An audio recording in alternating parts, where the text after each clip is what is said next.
My name is Joi Edwards-Haynes, and I am the fourth great-granddaughter of Revolutionary War forgotten patriot Private Henry Dorton, and I'm honored to share his story.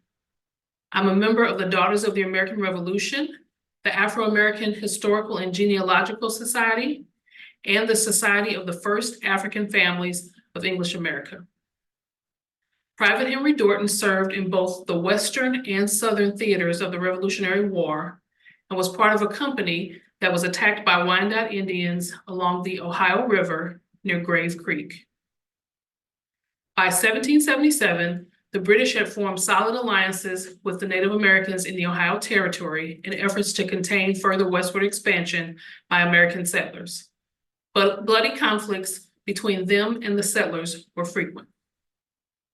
General Edward Hand had been sent to Fort Pitt to help reduce the threat of Native American attacks and ordered troops and local militias to help protect Ohio country settlers. Private Henry Dorton was drafted in 1777 at Redstone Settlement in what is now Fayette County, Pennsylvania. He was initially in a company commanded by Captain Joseph Ford and was soon transferred under the command of Captain William Foreman. Captain Foreman had been ordered to take his men to Fort Henry, which had been attacked by Wyandot and Mingo Indian forces on September 1st, 1777. More reports of Indian raids were received, and Fort Henry commander Colonel Shepard sent Captain William Foreman, Captain Ogle, and Scout John Lynn on an expedition with 43 other men. They discovered that Fort Tomlinson, situated near the mouth of Grave Creek at present Moundsville, West Virginia, had been attacked and abandoned. On September 26th, 12 miles down the Ohio River from Wheeling, at the upper end of Grave Creek Narrows, Foreman instructed his men to set up camp. Lynn warned Foreman to move his men off the river trail and to travel along the hilltops. Captain Foreman didn't listen, and instead, the next morning, kept his men on the trail while Lynn moved his to a higher elevation. While walking along the Ohio, Foreman's scouting party stopped to examine some Indian trinkets found along the trail. They were ambushed by Wyandot Chief Half King and dozens of his warriors. 21 soldiers were killed, including Captain Foreman and 2 of his sons. Another man was captured and many more were injured. Upon hearing the commotion, Lynn's men rushed down the hillside, firing rifles and yelling to scare off the attackers, but the damage was done. Private Dorton and the 20 or so other survivors of the massacre retreated back to Wheeling. Days later, Colonel Ebenezer Zane led a small party of soldiers, including Private Henry Dorton, from Wheeling to bury the slain soldiers near the scene of the ambush. In his 1832 pension statement, Private Dorton recalled the gruesome task he and others had of, quote, putting 14 in one hole and 17 in the other. He was released from service in late October of 1777 and retained his discharge paper, which along with character witnesses helped with his pension application approval.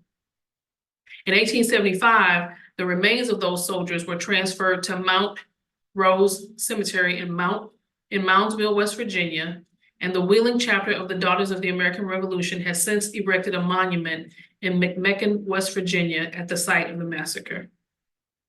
In July of 1778, Private Henry Dorton was drafted a second time at Redstone Settlement for a 6-month tour in Captain Joseph Ford's company and immediately marched to Fort Pitt, where Colonel John Gibson commanded the regiment. Soon after General Lackland McIntosh arrived at Fort Pitt, the troops descended the Ohio River to the mouth of Big Beaver Creek and built Fort McIntosh. Later, the troops marched to Ohio to build Fort Lawrence, the only Revolutionary War fort built in Ohio, which was to be used as a base to attack the British garrison located at Detroit. Private Dorton was discharged in Pittsburgh a week before Christmas by Captain Ford. Private Dorton moved back to Bladensburg, Maryland. 2.5 years later, in May of 1781, he served a third time near Bladensburg in Captain Cross's militia. He and 75 other men in his company marched to Annapolis, Maryland, then on to Falmouth, Virginia. They continued marching down through Virginia to an area below Yorktown and were stationed there under General William Smallwood. According to Private Dorton's pension statement, their placement was intended to keep British General Cornwallis and the Loyalists from retreating from Yorktown. After Cornwallis surrendered, Private Dorton and the other soldiers were released, and he returned to Bladensburg, Maryland, later settling in Chestnut Ridge near Morgantown, West Virginia. Private Dorton was 84 when he successfully applied for his pension. I proudly honor my fourth great-grandfather, Private Henry Dorton, an American hero in the Western and Southern theaters of the American Revolution. My name is Joi Edwards-Haynes, and this is a moment in American history.